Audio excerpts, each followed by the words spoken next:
Bien, ahora vemos la última mesa redonda de esta noche. Es en torno a la cultura también. Seguimos con la cultura. Cultura, nuevas subjetividades, neoliberalismo y proyecto emancipador. Este es el título de la mesa redonda. Y en esta mesa redonda participan tres personalidades diferentes, pero muy importantes en América Latina. Por una parte, el escritor mexicano Paco Ignacio Taibo II, bien conocido a la vez por sus novelas policíacas, también porque ha sido uno de los grandes biógrafos del Che Guevara y porque tiene un proyecto también de acercar la lectura, una biblioteca popular, a las clases sociales más humildes. Por otra parte, tenemos la intervención de Ticio Escobar. Ticio Escobar fue ministro de la Cultura del gobierno de Fernando Lugo en Paraguay, gobierno derrocado mediante un golpe de Estado de nuevo tipo. Y por otra parte también Nidia Díaz. Nidia Díaz es una de las personalidades de la izquierda latinoamericana más apreciadas.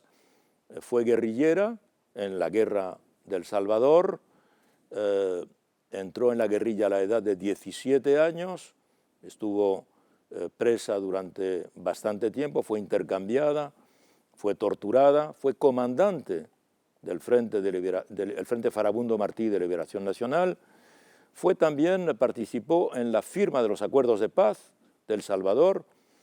Estas tres personalidades reflexionan sobre la importancia de la cultura en los procesos de las nuevas izquierdas, en los procesos progresistas de América Latina hoy. Así que escuchémoslos.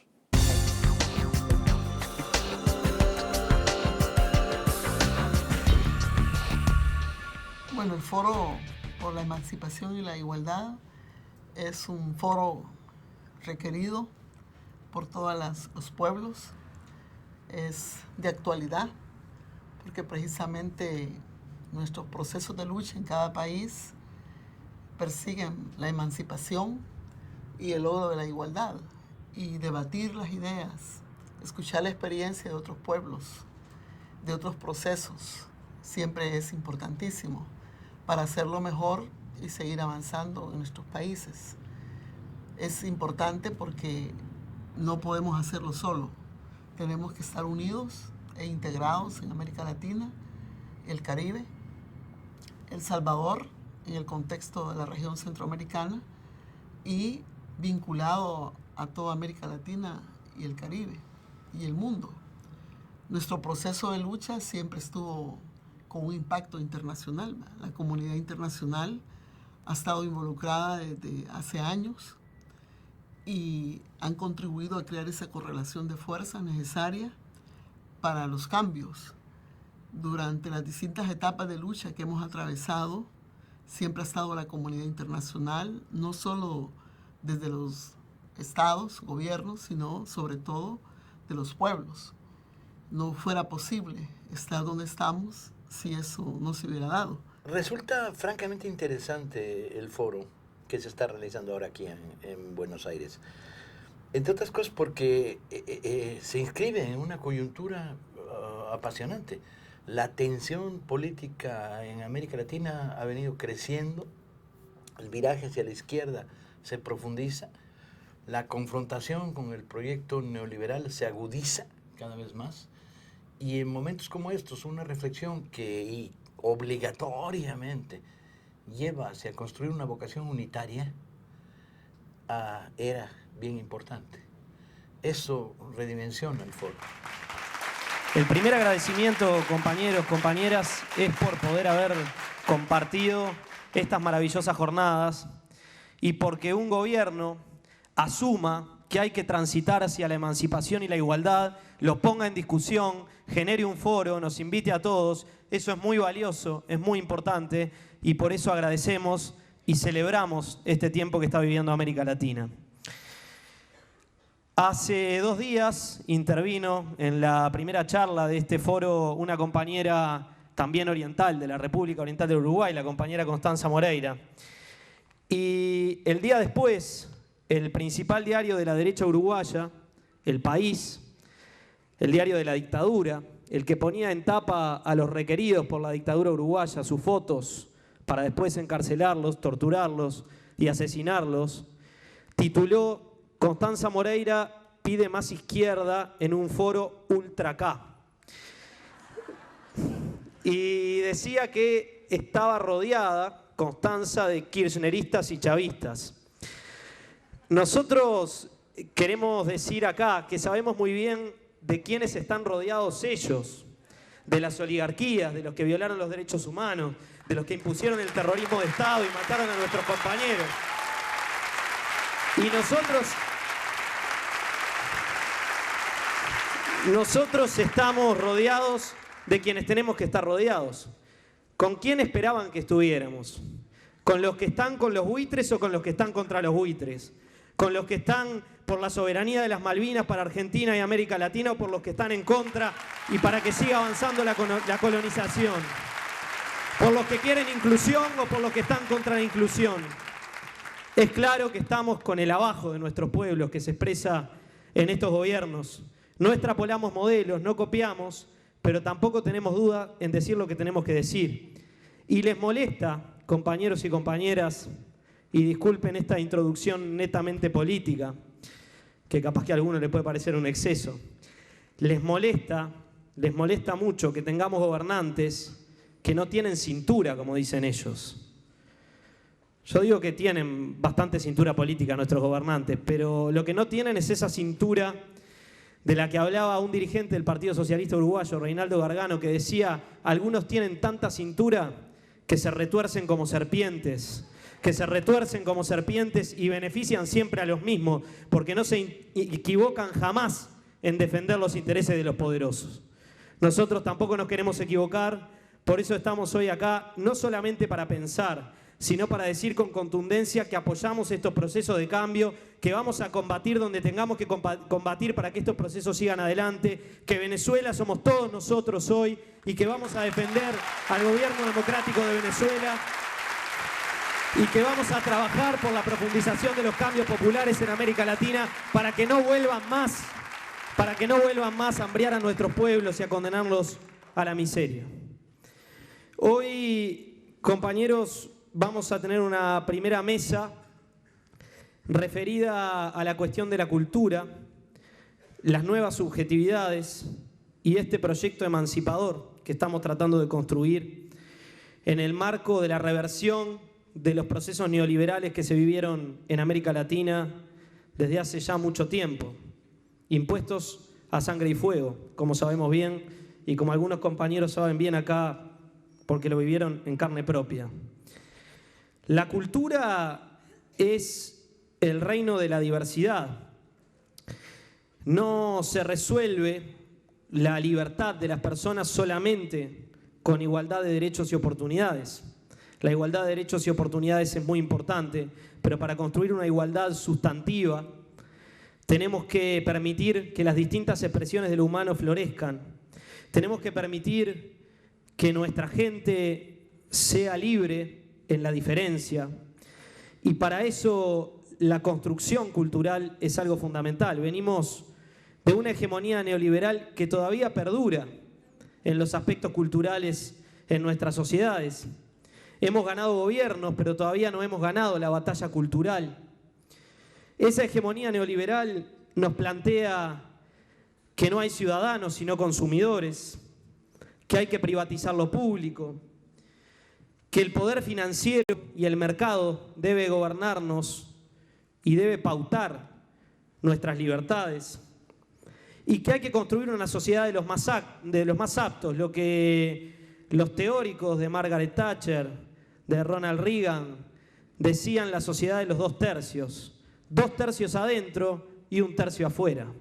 1 tercio excluido, porque no son aptos, porque no pueden competir, porque nacieron para eso, porque deben ganar los más fuertes. Ese es el modelo, esa es la visión capitalista que nosotros venimos a combatir, a criticar, a transformar. Y para eso tenemos que dar una sustantiva batalla cultural. Cambio cultural para la emancipación y la igualdad. Si no hay cambio cultural, no habrá una transformación profunda de nuestras sociedades. Por eso, para mí es un honor presentar a valiosísimos compañeros que vienen de la lucha política en todos los casos, desde los ámbitos de la cultura, desde los ámbitos de la política más partidaria, desde todo tipo de combates y de debates. Y le voy a dar la palabra en primer lugar para intervenir en esta discusión al gran compañero Paco Taibo II. Quiero hablar de cultura. Hay que estar verdaderamente loco para transportar el eje a la cultura. Y es que yo soy un ferviente creyente, incluso diría fundamentalista, talibán y militante, en la idea de que la cultura es el gran instrumento político, el que construye columna vertebral, ¿sí? El que dota al ciudadano, al militante, al luchador, de una especie de fuerza superior, el que le da tranco largo, ¿sí? El que le permite dimensionarse en términos de para toda la vida, ¿no? Yo soy de la generación en la cual el marxismo neandertal fracasó, no lograron formarnos. Donde Lenin fallaba, Robin Hood tenía razón, era transparente la cosa, era clara. Nosotros nos formamos, mi generación, en un meandro maravilloso de propuestas culturales. Y llegamos a la política a través de propuestas culturales. Era el cine italiano, Un ciudadano a toda prueba, a toda sospecha, La batalla de Argel, el caso Mattei. Fascinante, ¿no? Era las nuevas trovas, era los escritores encerrándose en Barcelona para protestar contra la dictadura franquista, era el boom. Eran Benedetti y Galeano. Los poemas de Benedetti eran para aprenderse de memoria, ¿no? Y recitarlos. Era el haber descubierto que Ho Chi Minh no solo era el dirigente de la revolución más sorprendente y pasmosa que estaba parando al imperio, sino que además era tremendo fumador, con lo cual subía como 3 puntos en nuestros bonos, ¿no? Perdón, pero la última vez que fui políticamente correcto fue cuando nací, porque mi mamá quería niña y me compró una chaquetita rosa. Entonces, la única vez que fui políticamente correcto es entre el 0 y los 3 meses que usé chaquetita rosa. Por cierto, tengo 2 hermanos y los 2 usaron chaquetita rosa. No, las perversiones de mi madre me han conducido a la izquierda radical.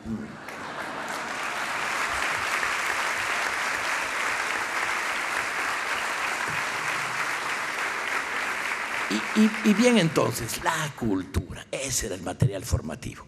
Y enfrentábamos los restos de esta izquierda neandertal en el sentido en que si son 3, se ponen de acuerdo 2, matan a 1 y los otros 2 se cinden, ¿no? Todo ello con una foto de Stalin pegada amablemente en el corazón. Y esta izquierda neandertal cerraba puertas, decía cosas como: ¿estás leyendo ciencia ficción? Y tú decías, evidentemente. Y te decía, pero eso es literatura de evasión. O sea, este boludo, este comedor de mierda, no ha leído a Bradbury jamás, o no se ha enterado, no ha leído a Philip K. Dick. ¿De dónde sale? ¿De qué subterráneo sale este tipo que no sabe que el concepto evasión es un concepto libertario, maldita sea? Evadirse es fugarse de las cárceles de la dictadura del cotidiano, ¿sí? Y eso era, leíamos ciencia ficción como el gran espejo de una literatura rebelde que presentaba la imagen en el espejo distorsionado del futuro, y lo leíamos con singular alegría. Hacíamos concesiones, es cierto, éramos ultras, pero no tanto. Por ejemplo, leíamos novela de vaqueros, pero solo aquellas en que ganaban los indios, como La última frontera de Jaguar Fast, Apache.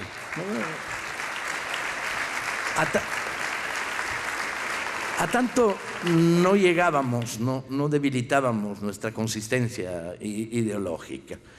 Pero vivíamos además en el gran momento de la latinoamericanización. la industria cultural cubana, la industria editorial mexicana, la industria editorial argentina, bombardeaban hacia nuestras playas continuos materiales venidos de los orígenes más diversos. Uno leía en boliviano, en colombiano, en peruano, en argentino, ¿no? Aprendí con gran dolor de mi corazón, leyendo las traducciones de Rodolfo Walsh, que los argentinos no usan calcetines, usaban medias. Eso me ponía medio nervioso, porque detectives duros iban y se ponían las medias. Yo miraba hacia otro lado mientras leía diciendo, hay costumbres y costumbres. Pero generalizamos el lenguaje era de todo. Hablábamos una mezcla, los exilios nos enriquecieron a los mexicanos de una manera tremenda, ¿sí? En México se decían cosas verdaderamente exóticas, como un chingo de guita o un montón de plata, donde se mezclaba el lenguaje popular mexicano con la presencia verbal de los jóvenes hijos de exilados argentinos que estaban aprendiendo a hablar en argenmex, idioma por demás verdaderamente interesante, pero poco práctico a la hora de tomar el autobús acá o allá. Y esta presencia de los exilios y latinoamericanización nos enriqueció de una manera tremenda. Fue el gran momento del contacto para nosotros. Y el contacto se rompió. La ofensiva neoliberal rompió el contacto. Era la cultura el gran constructor de pensamiento crítico, de pensamiento diverso, el que rompía el maligno y asqueroso concepto de doctrina. ¿Sí? La izquierda generaba doctrina. Bueno, hay que ponerse a vomitar en fila india. ¿Sí? La doctrina es un pensamiento religioso, es pensamiento cerrado. ¿Sí? Dice así y así es. No. El pensamiento crítico es antidoctrina. Se construye sobre la comparación, la confrontación continua de ideas. Y en ese sentido la cultura aportaba y rompía el monopolio que convertía a un marxista en un marxista y a un anarquista en anarquista. Entonces, no, compadre, ¿sabes qué? Si las cosas están así, yo me afilio a la Primera Internacional antes de la decisión entre Marx y Bakunin, ¿no? Porque necesitamos de todas estas riquezas de la historia y del pensamiento crítico y político, y la cultura te las aportaba, te las ponía sobre la mesa. Esto significaba que tendríamos que reflexionar sobre el papel desde la lógica de la izquierda en el proceso de construcción de movimiento social, aparato partidario, etcétera, del trabajo cultural, y no pensar que es un factor aleatorio y secundario que tiene que ver con el poder y desde el poder generar educación formal. No. La cultura trabaja sobre la educación informal. Es la educación sentimental la que construye la cultura. Y es la educación que no se va. La tabla periódica de los elementos no me la sé, pero los nombres de los 3 mosqueteros no me fallan.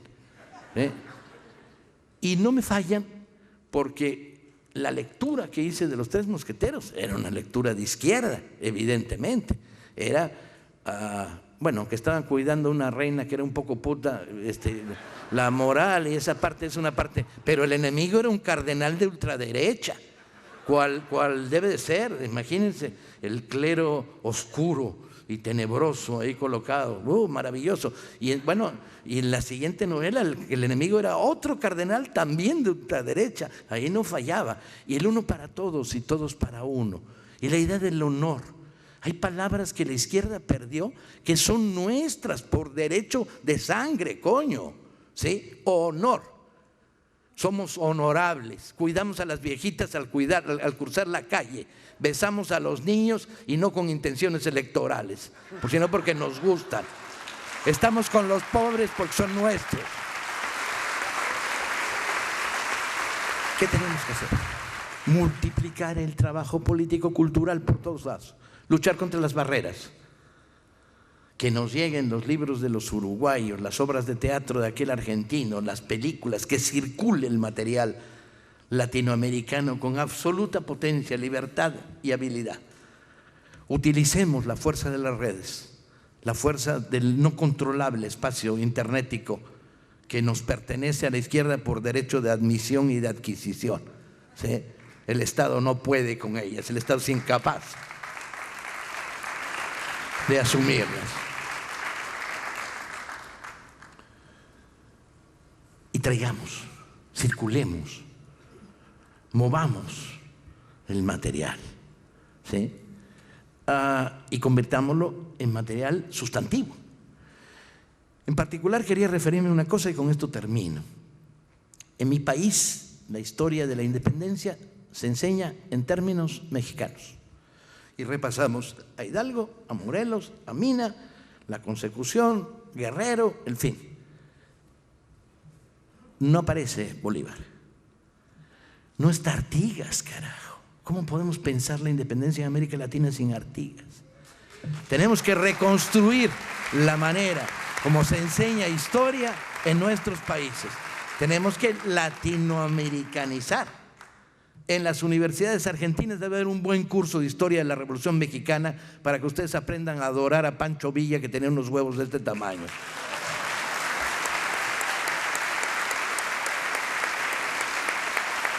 En las universidades latinoamericanas tenemos que estudiar cursos. Bien ahí. Los de Chihuahua los quieren desde allá. Tenemos que estudiar historia de la independencia de América Latina, confrontada, enfrentada, comparada, relativizada, ¿sí? Tenemos que estudiar la otra cara, el liberalismo, lo mejor de los liberalismos contra el neoliberalismo, que traiciona lo mejor del espíritu liberal, ¿no? Tenemos que estudiar la gran ofensiva revolucionaria que precede a la Revolución Cubana. Tenemos que estudiar la conquista de otra manera. Tenemos que volver la historia un instrumento de construcción de identidades masivas, identidades latinoamericanas. Coño, que vivan los libros. Gracias.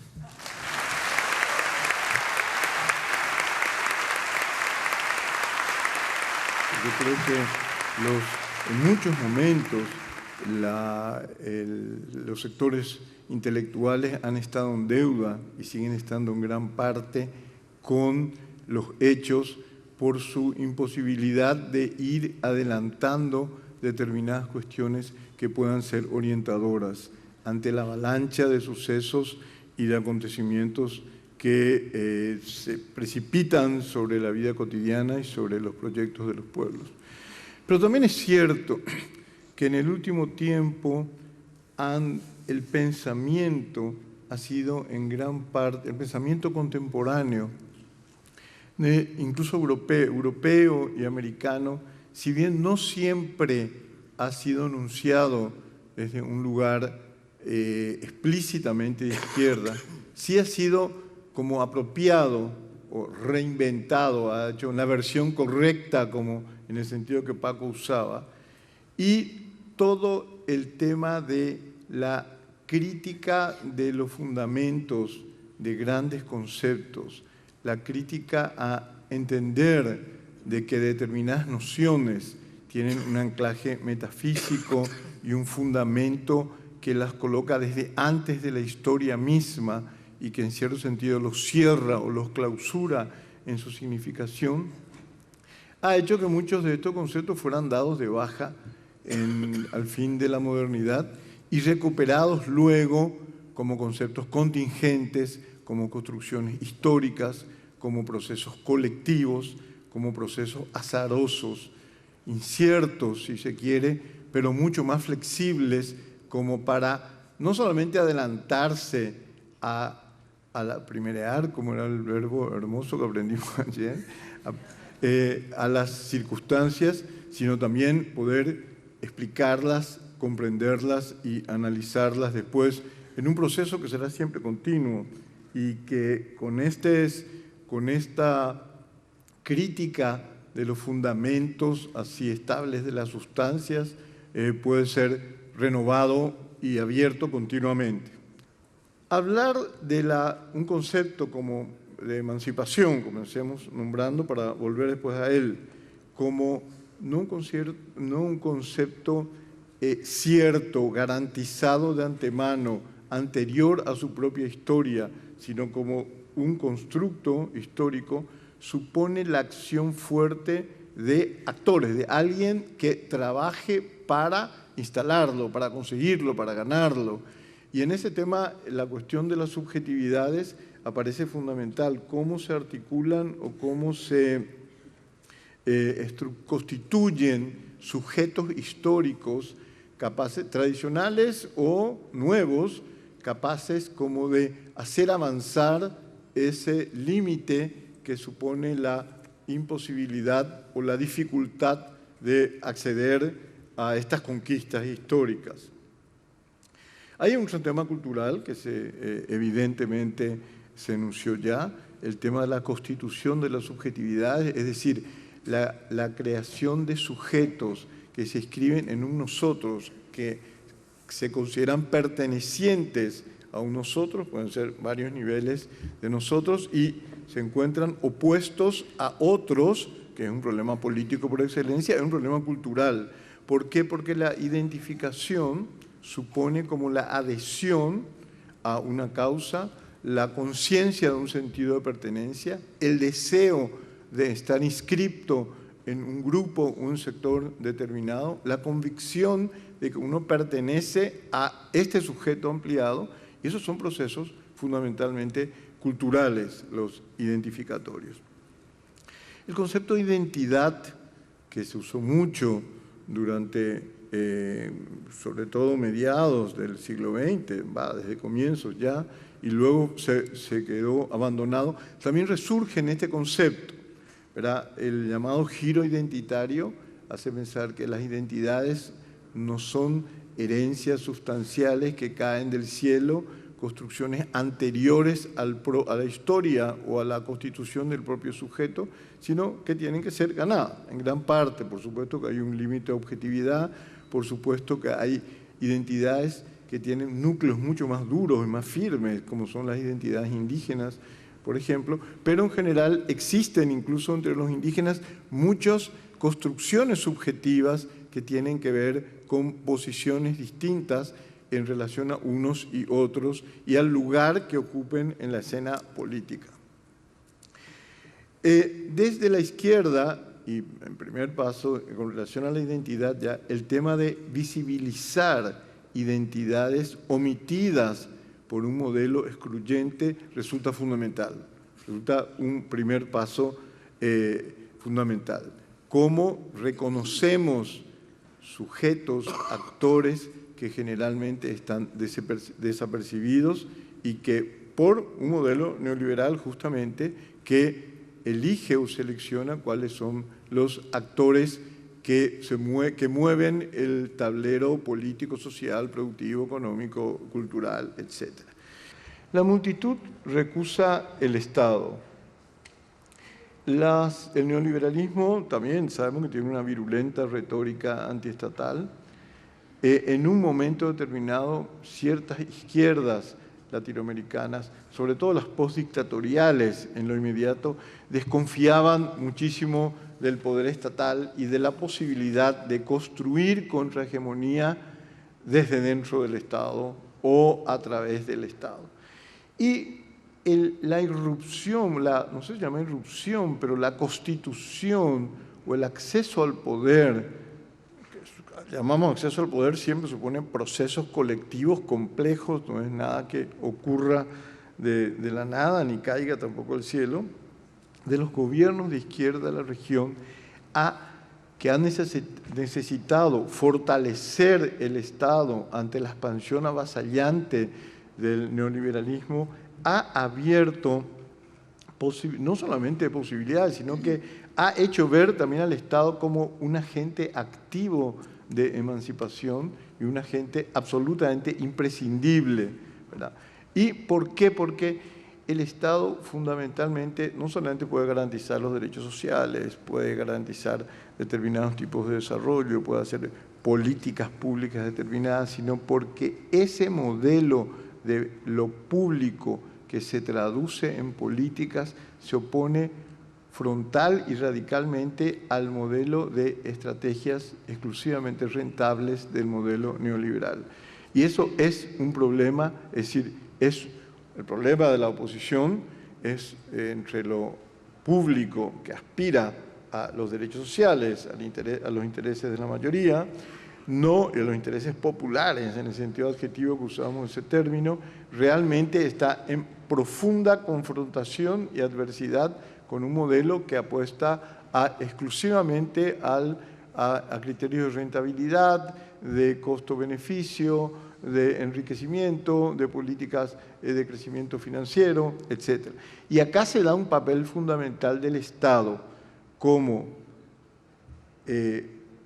creador de políticas públicas, regulatorias, distributivas y como la posibilidad de fijar un ámbito desde las políticas públicas que eran miradas con desconfianza al comienzo, políticas públicas, políticas culturales específicamente en este caso, sino como realmente no solamente los avales, sino también los instrumentos que habrán de ser usados para instalar un modelo público que sobreviva al asedio neoliberal. La emancipación, por eso, quizá más que un programa, y se dijo también acá, es una promesa a algo mejor, por supuesto. Toda promesa aspira a un porvenir mejor, y en este caso un porvenir igualitario, centrado en la igualdad. No tiene garantía de cumplimiento, pero eso mismo impulsa a asumir un riesgo que es el riesgo de abrir un espacio al acontecimiento. Siempre, en última instancia, tanto lo político como lo cultural, como lo artístico, lo que puede hacer es abrir un espacio para que algo ocurre o termina de ocurrir o crear condiciones propicias, aun jugándose la vida por ello, para que eso que tiene que venir, venga. Ahí estamos cercanos al tema del arte, no solamente el arte en cuanto denuncia o en cuanto testimonio de conflictos, etcétera, sino cómo el arte actúa en el modo de lo posible e imposible. Es una temporalidad anticipadora que es capaz como de, a través de la imagen, imaginar, poner en presencia y en apariencia algo que puede ser y no ser, podría no ser, y que aparece. Y con eso hace visibilizar también actores que están afuera, que veíamos que es una de las cuestiones fundamentales de la emancipación, y también a veces crear zonas de silencio para que resuenen esas voces omitidas y excluidas. Este es un camino. Otro camino, ya sabemos que es la construcción de lo público, las políticas públicas no basadas en la especulación financiera, no basadas ya en las lógicas del mercado, sino en una plataforma de desarrollo regional que no sea, cuando hablamos de desarrollo, por supuesto, le ponemos también el adjetivo sustentable, estamos hablando de un desarrollo que no sea especulativo, ni sea depredatorio, yo creo que eso lo tenemos ya bien fijado, ¿verdad?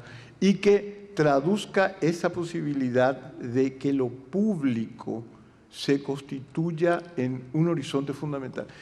Lo que podríamos hacer para renovar los cansados imaginarios de Occidente y conservar los potentes argumentos de las razones indígenas también es acercar lo cultural y específicamente lo poético, artístico, a la lectura de lo político, que no están precisamente muy lejos en este concepto nuevo de lo político, como imaginación, como creación, como reinvención del Estado continuamente. Es un problema de poesía, es un problema de arte, es un problema de poesía también, ¿verdad? Como desafío, cómo construir en un mundo sin fundamento que nos da tantas incertidumbres, cómo construir fundamentos sin fundamentalismos y construir quizá utopías sin mesianismo, utopías más a la mano, utopías que planteen el riesgo de una imposibilidad a ser jugada.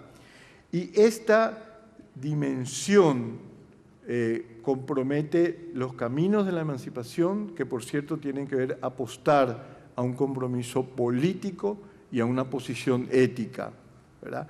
Y también, diría yo, a una dimensión pragmática origen. cómo crear condiciones para que producir sociedades igualitarias en vez de alimentar buitres. Muchas gracias. Durante décadas en El Salvador hubieron dictaduras militares que fueron cortando, inhibiendo, desprotegiendo a todas las personas del ejercicio de sus derechos cívicos y políticos, y nos llevaron a una guerra que no quisimos. En aquellos años de los 80, pues surge el paradigma, ¿verdad?, de la democracia, de lograrla, y muchos de nosotros que veníamos de otros años de lucha, de resistencia, nos vimos involucrados en esa guerra civil que duró 12 años por la falta de voluntad política de los que ostentaban el poder. Lógicamente, en aquellos tiempos diálogo era traición, y fueron aniquilando a todas las personas que eran gestoras de paz, como es el caso de Monseñor, que era un buen interlocutor entre los distintos sectores de poder, y algunas personas progresistas, inclusive, que venían de sectores de poder y los asesinaban. Carter había suspendido en el año 79 la ayuda a El Salvador por país violador de derechos humanos. Se da un golpe de una junta cívico-militar, pero luego se vuelve a derechizar. Y se fue dando una situación revolucionaria en El Salvador que estaba creándose un clima, pues, ya para una insurrección. Y es así como surge el Frente Farabundo Martí, que viene a ser la síntesis de organizaciones guerrilleras que estaban dispersas durante la década del 70, y ya el 10 de octubre del 80 surge el Frente, ¿verdad?, con la ilusión, con la idea de un gobierno democrático revolucionario, y donde íbamos a desarrollar lo que en teoría programa mínimo rumbo al socialismo, ¿verdad? Esas eran las metas en los años 80. Lógicamente, cuando Reagan llega al gobierno de Estados Unidos, restaura la ayuda militar, y el estallido vino el 10 de enero del 81. No pudimos conversar, ¿verdad?, a pesar de que teníamos una comisión política diplomática que ejercía la diplomacia rebelde para incorporar el elemento del diálogo, la negociación. Y la apuesta de Reagan y la oligarquía salvadoreña fue aniquilar, ¿verdad?, a todo el movimiento insurgente, y allí comenzó una guerra de 12 años. Nosotros derrotamos 4 proyectos contra insurgentes, nos enfrentamos al imperio. Ya decía el compañero uruguayo, yo fui herida y capturada en combate por un asesor norteamericano que in situ evidenció, pues, la injerencia norteamericana, que fue el factor que prolongó el conflicto en mi país, debido a que su visión era militarista. Como ustedes ven en el caso de Colombia, que ha imperado esa visión militarista durante décadas y que no ha podido dársele la respuesta a la salida política negociada, y es hasta ahora donde hay una esperanza. Bueno, aquí tenemos a una compañera luchadora, ¿verdad?, de toda la vida por la paz, que es Piedad Córdoba, con la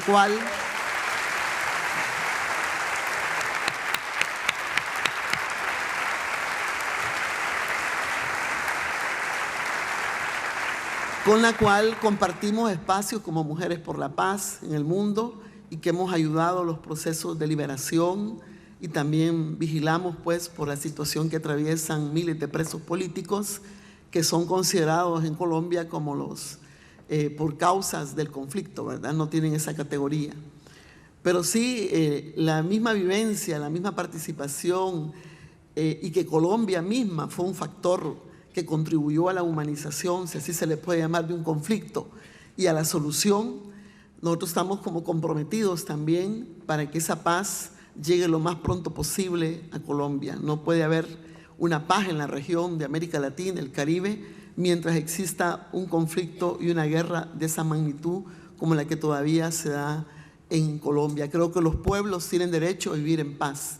nosotros somos solidarios desde El Salvador con las causas justas, así como somos solidarios con la causa justa de las Malvinas acá en Argentina y por supuesto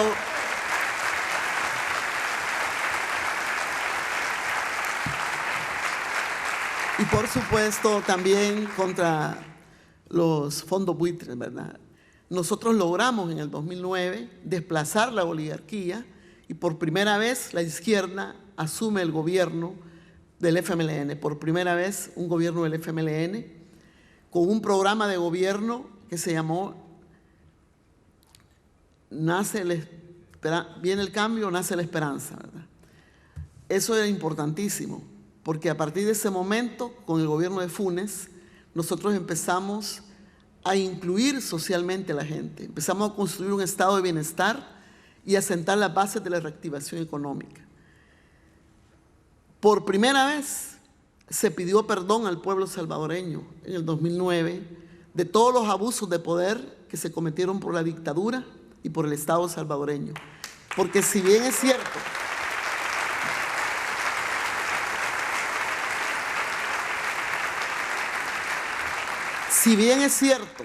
en los acuerdos de paz se creó la Comisión de la Verdad, que era la instancia que ambas partes definimos para ver todos los delitos de lesa humanidad y crímenes de guerra que se cometieron en El Salvador, 80,000 muertos, 8,000 desaparecidos, prisioneros, familias enteras en el exilio, etc.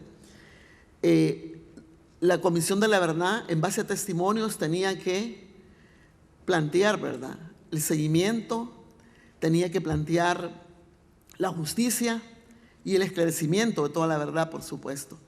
Pero ¿qué pasa? Los sectores de poder rechazaron ese informe y crearon una ley de amnistía con el perdón, ¿verdad?, sin haberle pedido al pueblo, para crear una nube, ¿verdad?, un humo para que no se conociera la verdad. Pero la verdad se ha ido reconstruyendo, conociendo, y hemos acudido a organismos internacionales para que esa verdad prive. La oligarquía, los sectores de poder, la derecha, el imperialismo, tratan de ocultar el pasado, como que no hubo nada, ¿verdad?, y que quedó en el olvido. Quieren que tengamos amnesia, y nosotros hemos venido reconstruyendo esa memoria. En estos 5 años y medio que llevamos ya gobernando, ya con 2 gobiernos, donde en los primeros 5 años se empieza a impulsar todo ese cambio social, se empieza a construir cultura, ¿verdad?, se empieza a rescatar, ¿verdad?, se empieza a hacer en forma transversal y también la identidad.